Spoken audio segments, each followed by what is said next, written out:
Welcome back to my mental health and crime channel. My name is Huda London. I'm a licensed cognitive behavior therapist and a licensed mental health counselor. This is the part two of the four students in Moscow, Idaho College near the campus that were brutally murdered, stabbed to death.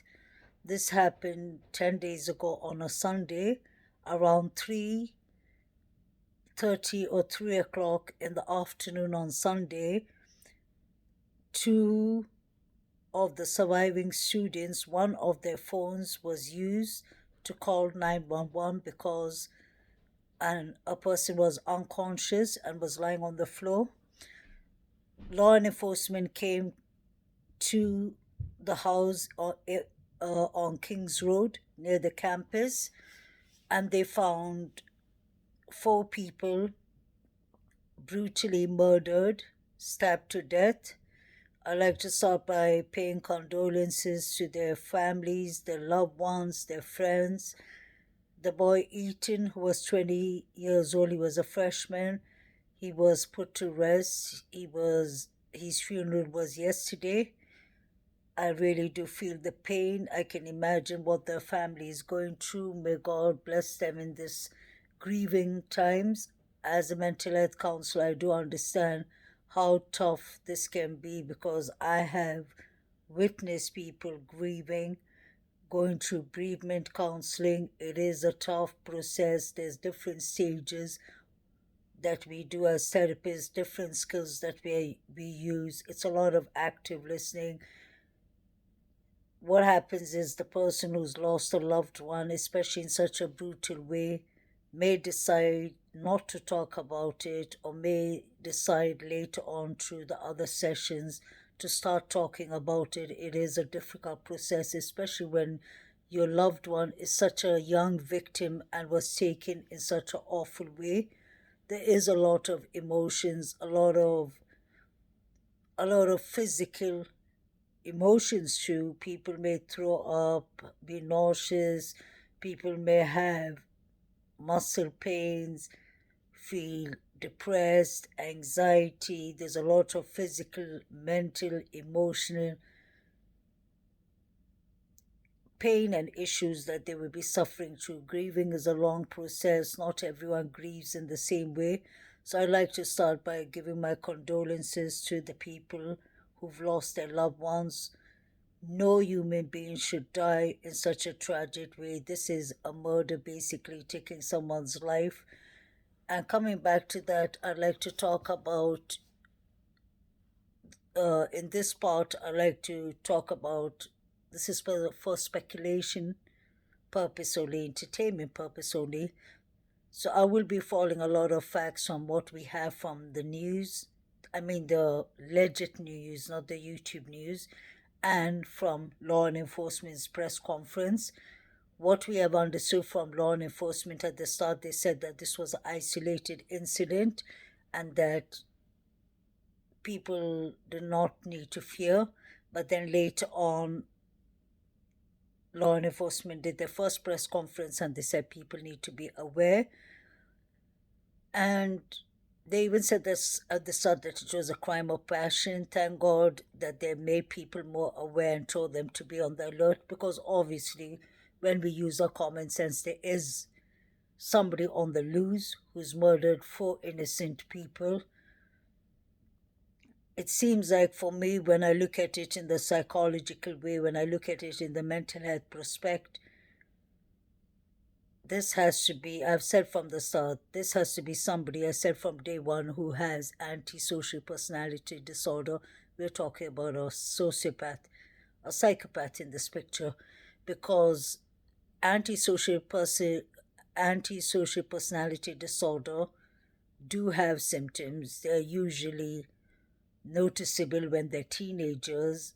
You would see things like a teenager who goes around and does a lot of arson and burns places, hurts animals, kills animals, is always in kind of criminal behavior. It doesn't necessarily mean that they get caught antisocial personality disorder are quite, just to say it out there, they're very different, but they're quite, I wouldn't say organized in their crime, but they can pretend like nothing happened, although they did something, if that makes sense. I've spoken a lot about in my previous clips about antisocial personality disorder and all. I told you that there could be running, just say example, running over a red light, and when the law enforcement stops them, they could charm themselves out by saying like, "Oh, I'm sorry," and they get a fine and they let go, and then they actually have a dead body in the car. Examples. They are usually very, the part of their brain that deals with emotions, empathy, remorse, and all is genetically not there in a way. So they do not process such things. They hardly have remorse. They don't have remorse for the crimes they do because they believe that what they did was right mostly. So coming back to this case, while I was saying at the start that I felt like this was an antisocial personality disorder kind of behavior, we heard 2 days ago that one of the neighbors, an elderly couple, let their dog, German Shepherd, I think, go out for, yeah, obviously, go out to the toilet and all. It was at night, and the dog was reported missing. The dog was found later, dismembered, and was scarred like a fish fillet. So when you think about it, this is typical antisocial personality disorder for me. And the second I heard about this, I thought to myself, maybe the killer or maybe not is involved, but I thought that if it is the killer, they usually practice their crimes on animals or such thing. That behavior has happened before and it can possibly be connected to that. What I found strange that people can go in a state of being aggressive and have a lot of rage and all, but there's usually motives with it. I personally believe whoever did this crime does know these four people or one of these four people. They could have been stalking them. They could have been rejected by one of the girls. We heard previously, allegedly, that Kaylee, I think her name is, put in a report of somebody, or she mentioned somebody stalking her before. I'm not sure about that. Or was it Madison? One of them has reported a stalking incident. What I found strange is that Kaylee was calling her boyfriend around 3 o'clock. They came from their food truck, so they must have been sitting and eating, I can imagine, and putting on music and all because they were in a good mood. And maybe they saw some threat coming. It's very important. I think what is going to solve this crime is all the digital evidence, not only like cameras, their mobile devices. I'm sure law enforcement by now has gathered some information because I find it a bit strange that both the girls was calling Kaylee's ex-boyfriend. So were they calling him because Kaylee misses him? When people are tipsy or a bit drunk, they do intend to call people sometimes. A couple of times she called her ex-boyfriend 10 times. So the question is, did she call because she misses him? Did she call because she was bored? Did she call because she was like intoxicated? Or did she call because a sign of help? Did she see something? So I'm sure Jack, her boyfriend or ex-boyfriend, the police must have already taken a couple of interviews from him. So hopefully they should gather something from there. I wonder if they send text messages to Jack, like, pick up, I'm scared, somebody's in the house, or somebody's nearby, somebody's watching us. That's very possible. But I personally believe that it could be, I'm not saying, but this is my speculation, it could be one of the two girls, the two friends, Maddie or Kylie. The reason I say that is they had more movements that day than the other two. They were in a club, so anyone from the club could have been stalking them or noticing that they're pretty girls, young girls, and it could be even a stalker, and later on they went to the food truck. So there you have another situation of anyone could be watching them and like trying to get more details about them, watching them go home, maybe knows where they live. And then they came home with their food, and they were the one making the late calls to Jack. So I possibly believe, because these two girls work in a club, so I wonder what, I'm sure they're waitress or bartenders or something in the club. And could it be because I used to work when I was much younger? I used to work in a nightclub when I was in my early 20s, and I used to work as a bartender. And I remember incidents where people would kind of bother me and my friend that was a bartender too. And we were young, and those times, the good thing is I wasn't a person who drinks, but my friend was drinking a bit, and I could see they would try and make conversation. And it was a popular nightclub. And when we refused to talk to them, we used to have incidents where literally we had to call the bouncers, the security, like to ban the people from the club. So I wonder if this could be possibly something connected to their jobs. If somebody has been noticing these girls and they're pretty, they must have been just smiling and all that. And if it is a person with antisocial personality disorder, they do not take rejection easily. So I'm wondering if this person actually has been calculating this crime. I believe this is premeditated. I really do believe. Because of the manner that it was done, this was a person who had no remorse, no empathy. That's the reason I say antisocial personality disorder.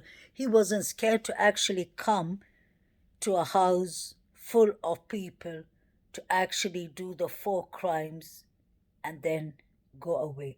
At the same time, I would have, this is just my speculations, like when I use my skills as a woman, being in that situation when I was young, being in a campus, working in nightclubs, all these things, I'm starting to even wonder when people say that, oh, the other two girls, his bedroom was locked, that's the reason he didn't bother them.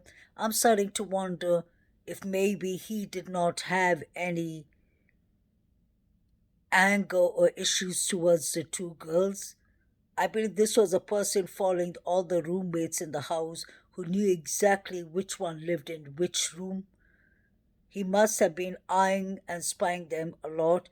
It could have been a person who used to come to the house, one of the students, and then was rejected because apparently Kaylee, or Kylie, her name is, her sister was saying that allegedly they changed their codes. So could it be because one of them was stalking them? Another thing that is very sad is that many people had access to that house, so that makes it even more difficult to speculate who he could have been. But I personally believe with the rage that the person, see, that I find interesting in the mental health perspective, and I've noticed many people do not actually even talk about it. Even the professionals on TV, it is really good that none of the four students were raped or there wasn't any SO offenses. That is really good. But then the question is, then who are we dealing with? I believe this is a person not who was infatuated with one of them, honestly. I believe this was a person who wanted revenge, who had hate for one of the roommates, possibly even eaten, but I do not think it's eaten. I think it's one of the girls must have rejected someone, or the person must have felt bullied, maybe. That's another thing to think. This person must have felt bullied earlier in his life. And then he must have maybe having a, what's it called? He must have been having already issue of being rejected in his previous, like when he was younger. And then he must have noticed the same thing happened to him again, that he was rejected, and he must have felt humiliated, embarrassed that the other people, other friends, or other people knew about it. when you look at it, you have to look at the crime, how it was done. I would have been more focused and interested, but that's only information law enforcement has. Out of the four students, who did he kill first? How many times did he stab? Which person was stabbed the most? Which person did he start with? Which person did he end with?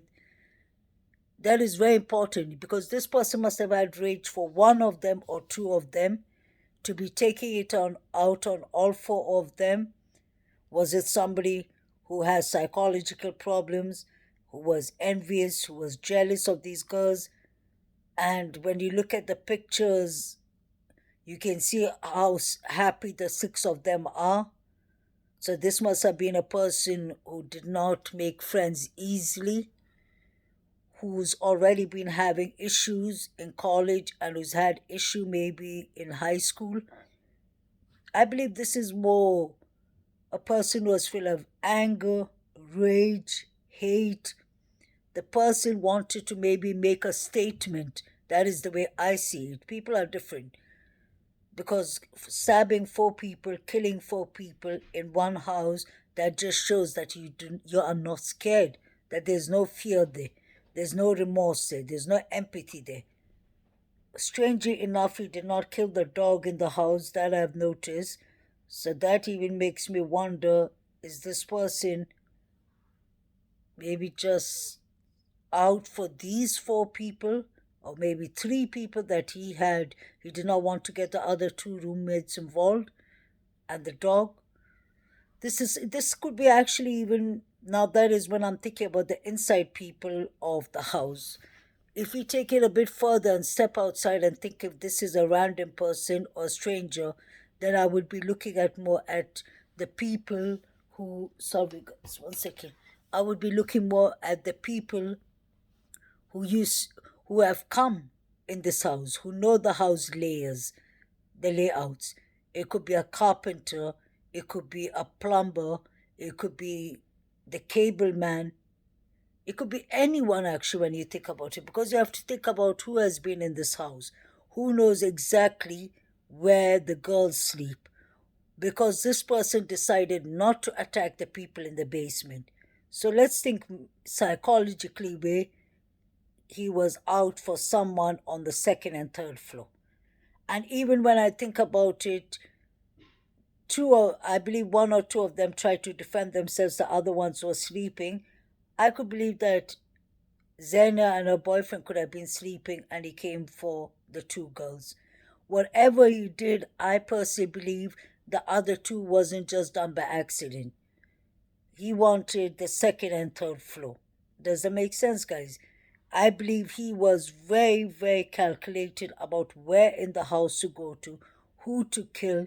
He had no mercy, ruthless, and then he was using a knife like that, a military knife. So that's why I'm saying this can't be just a coincidence that a person just got into rage, got rejected that day and came after them. This is a person, I believe, personally, who's been keeping an eye on them for a very long time, who was getting more and more mentally disturbed, if that makes sense. This could be a person with a diagnosis from before. This could be a person with schizophrenia. This could be a person with antisocial personality disorder. This could be a person with any kind of disorder. Because it takes a lot to go and literally kill four people at one place. It's not only rage and all, because usually when people, we've seen crimes like this before. When people are out for someone, they usually go and get that person. Or we've heard even of crimes where somebody wants rage and he goes and burns down a whole house with a family in it. But to go literally and stab, trigger warning, stab four people at one time, that is rage, because he did not stab them only one or two stab wounds. We've heard that the scene was a bloody scene. So he kept on repeatedly stabbing these people. So this is someone who was out to get these four people. I believe that this was premeditated properly. He planned this. It's not a rage that just came in a second and, like, you get me, a person being drunk and saying, you know what, I've had it with these people. You can't go and kill four people at the same time. That's why I believe the dog story has something to do with it. this person could have been stalking them for a while.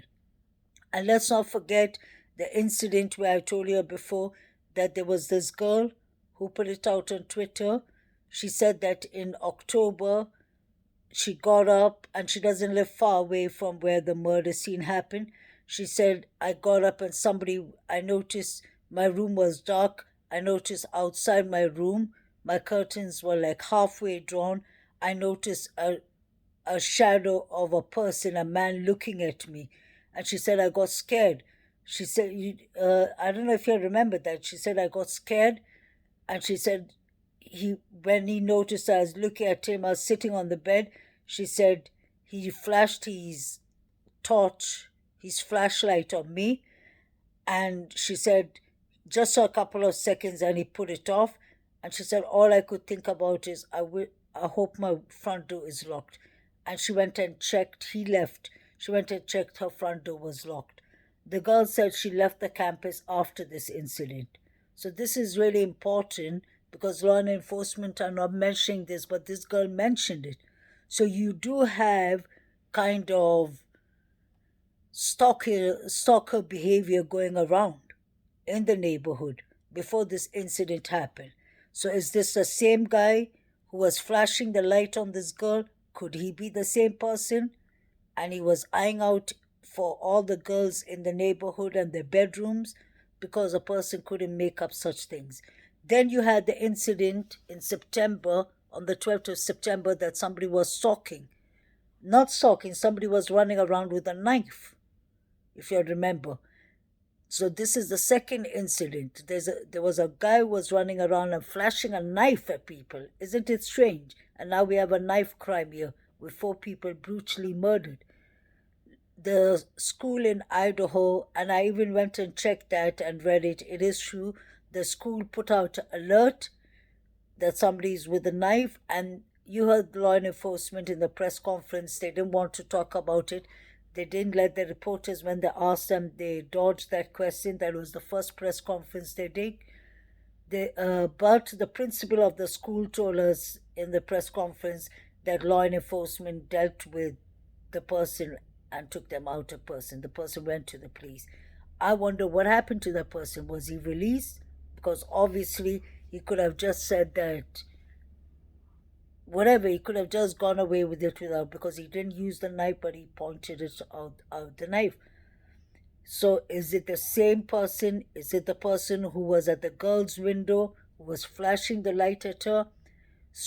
One was flashing a knife around the campus, which was confirmed by the college principal.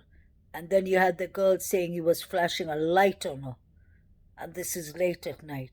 So this has to be either a stalker of the neighborhood or somebody they knew, because at the way he came into this house, he must have either come into this house before and he knows one of them, all of them, or it could have been someone they declined from coming anymore. So who had a lot of hate, rage, anger. It could be somebody who's been stalking all of them, knows the house, knows the layouts. Maybe you know how some people are, when, God forbid, when they're sick, when somebody is out for rage and all, they could be sitting, watching the room windows. And I've noticed that in my whole life, actually, I've been watching that. I'm a person, people are different. I'm a person who has always curtains. In each and every room, my curtains are covered. In summer, I could open them during the daytime, but even the curtain has a net underneath. Because I personally, that is just the way I grew up. I always try to cover my houses because I know that there are many people who are not proper-minded, who are kind of disturbed. I hate to say that.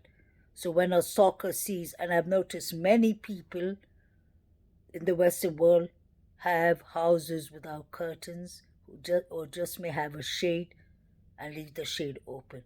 So there are some sick people who could be sitting and watching people dressing, undressing, the activities, making food. So when the lights are on and there's no curtains, a person can easily know exactly where you are if they want to target you. I don't know, that's what I personally believe. Or maybe I watch too much movies, I don't know, but it is the truth. It's always better to cover your curtains because there are many people that are really not so normal out there. I hate to say that because as a professional and licensed mental health counselor, that is not something I'm supposed to be saying, but it is the truth. You can't you can't take the chances with people. You don't know who is who. You don't know who is who can go to a stage of rage. Any human being can do that, or anger, or there are some people that don't take rejection easily. Some people don't take no for an answer. So maybe this is the consequences of one of them refusing him to come into the house. This person looked like he knew. That is another thing that is really important to point out. Haven't you noticed that all four of the students that got killed, two were in a club and two were in a party? They all came home at 1:45. So this person is watching their moves. This is a calculated killer. And for some reason, I don't. Once you kill so many people, you do go into that stage of being called a serial killer. Maybe you can call it a multiple homicide, but this behavior is typical of somebody who's really disturbed, who has a personality disorder. Definitely. But what I would say is everything needs to be checked. As for the students, they need to stay safe. I believe that law enforcement, I have a lot of love and respect for law enforcement, but law enforcement should be more forthcoming with the truth. They should be more genuine because these are young students. These are our children, young students in the college campus where they should feel safe. And once you do not have the killer under custody, everybody should watch out. So I would advise the people, students who live in those areas, keep your curtains closed. Don't go alone by yourself. Always have an escort. I don't know what to say. This is a very dangerous situation, a very sad situation, because four young lives was taken for no reason, just because somebody out there is a sociopath or has sociopathic or psychopathic behaviors. Especially when I heard about the animal, the poor dog being dismembered and cut like a fish. That's what I heard. That is the time I thought to myself, you really have antisocial personality disorder character going around. Because you can see, to kill one person, just say if he was out for rage for one person, and when he killed the person, he would have stopped, he would have had empathy or remorse and run away. But he went one by one, one by one. So that is a serial killer kind of behavior. But usually, when you think about it, I've heard about many people I've seen in the chats talking about Ted Bundy. What people forget is Ted Bundy had his characteristic way. He knew what he was out for. I'll never forget Ted Bundy's story. Ted Bundy was, his victims were to start with all women, and he used to follow. He was a very educated and smart man. That's why nobody noticed who he was. But he used to stalk around the people, the women he wanted to abduct and to murder later. Ted Bundy was one of the most famous serial killers. I'm aware of that, but this is not a Ted Bundy style. This is a serial killer. Because once you kill more than two people, you are in that stage. But this is a person, I believe, who did not get what he wanted. This sounds more like, I hate to say it, guys, anger, hate, rage. A person who couldn't control himself because he went from one person to another. This is premeditated because I'll tell you why. Once you go and buy a military style knife like the comeback or whatever it's called, then you have planned it.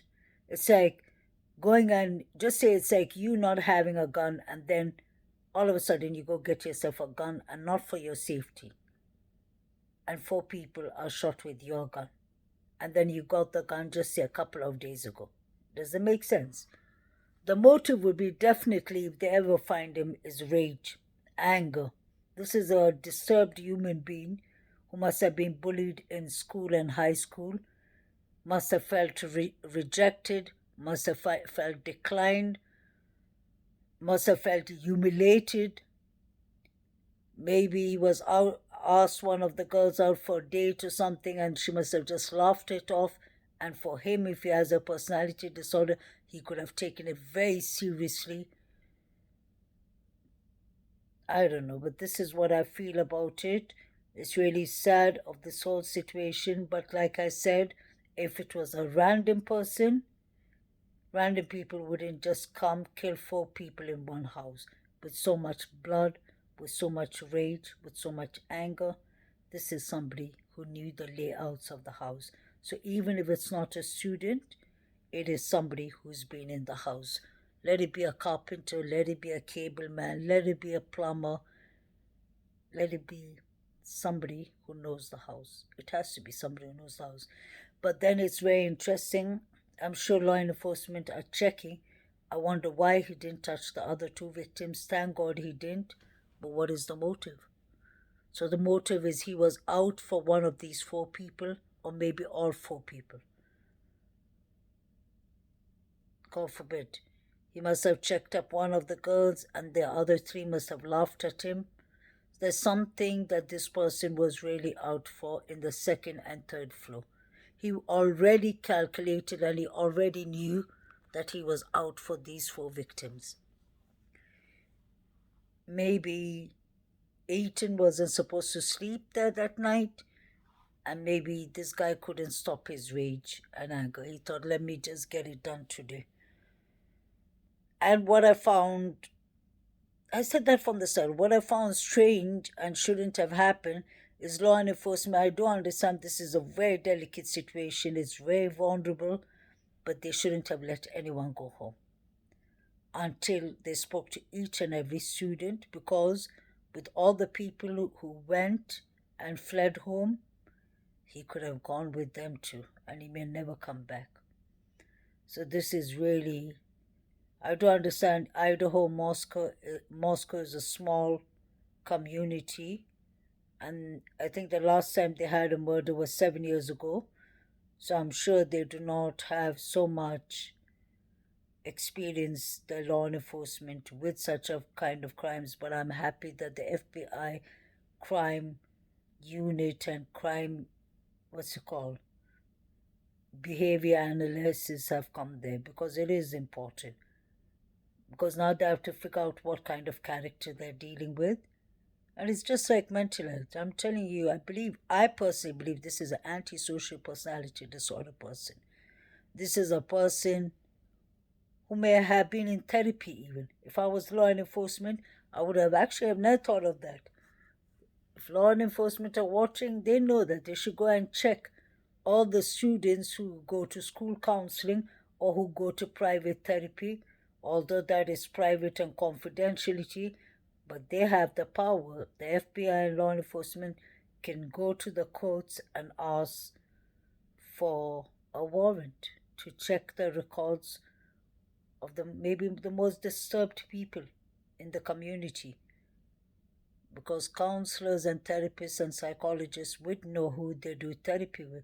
Because sometimes when you do therapy, you hear disturbing things from the client, and there's not much you can do. Maybe tell your supervisor, and your supervisor notes it down. You're supposed to note it down. If somebody says they're going to do self-harm, we note that down too.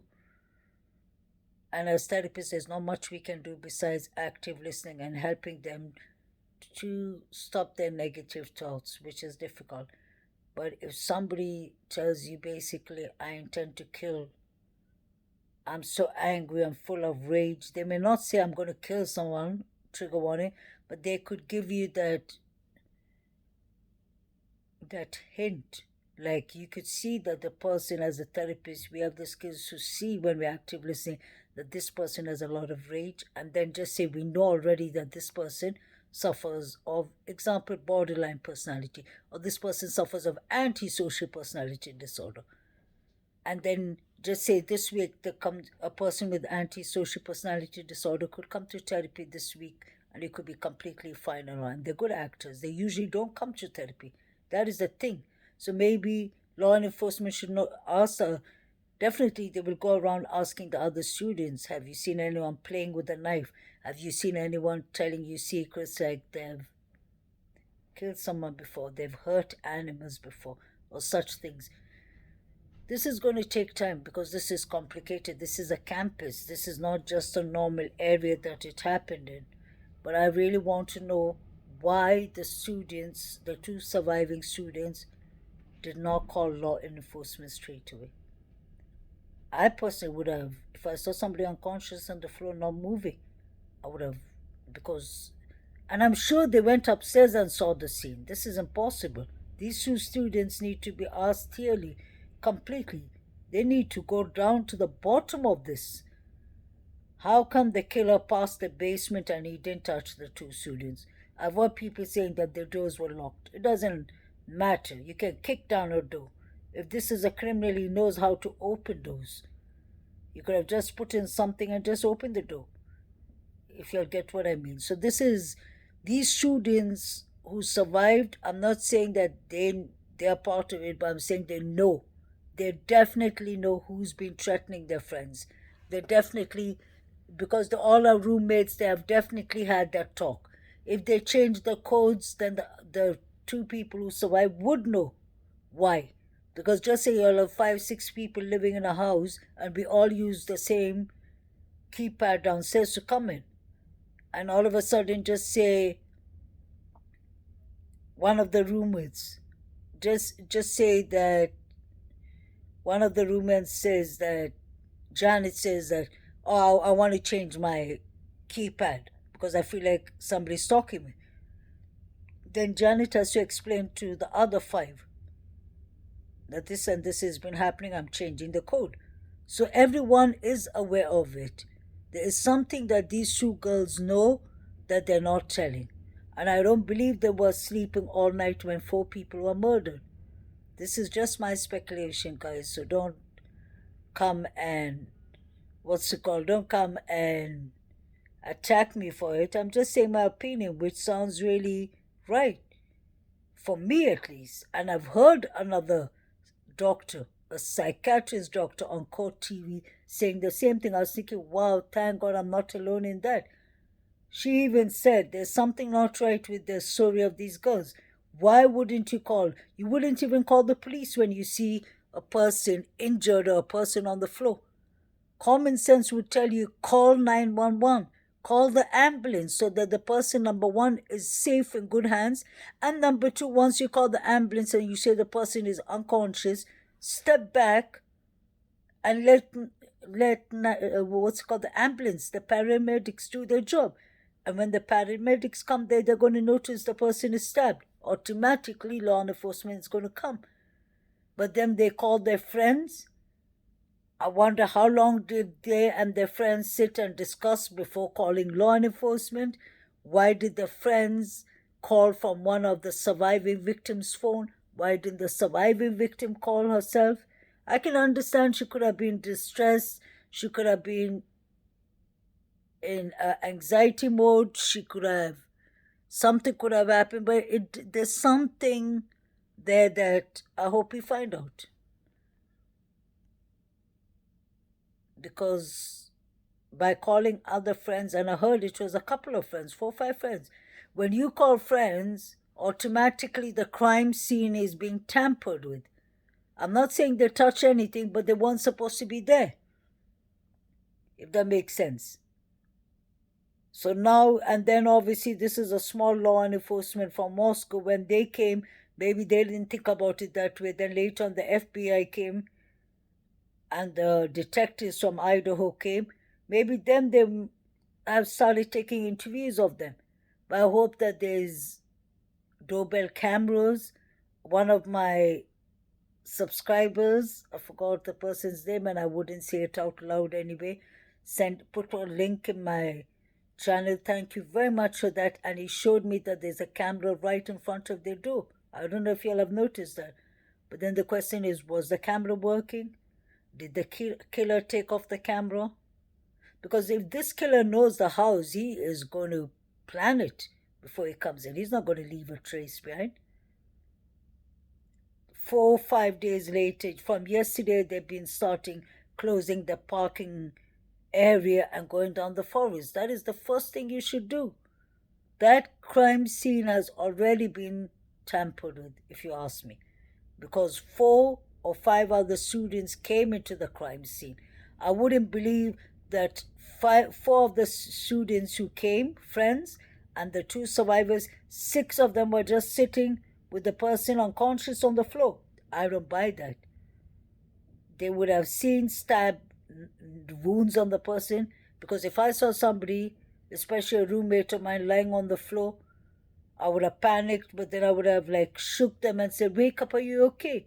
You would have seen blood draining out. Something is not right with the story, and I hope they come to the bottom of this. Besides that, guys, I love y'all. All my subscribers, please leave in your feedback. And remember, this is for speculation reasons only. This is entertainment purpose.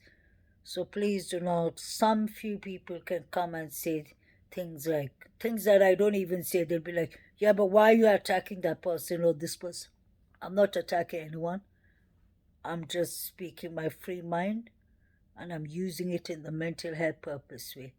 Honestly, everything I think about is not only to experience of my own life. Some things are common sense, but a lot is from the mental perspective. When I'm talking about an antisocial personality disorder, I named that since day one, before even the dog incident came in. But this is starting to look like there is a serious, disturbed person on the loose who's taking the life of not only 4 people and a dog, allegedly or maybe, but this is a person who must have been stalking the neighborhood for a while. I believe the girl who said that somebody flashed the light on her bedroom at her eyes and then left. And she said, "I checked, my door was locked." And she said she left the campus. I have it in one of my clips downstairs. You can see that.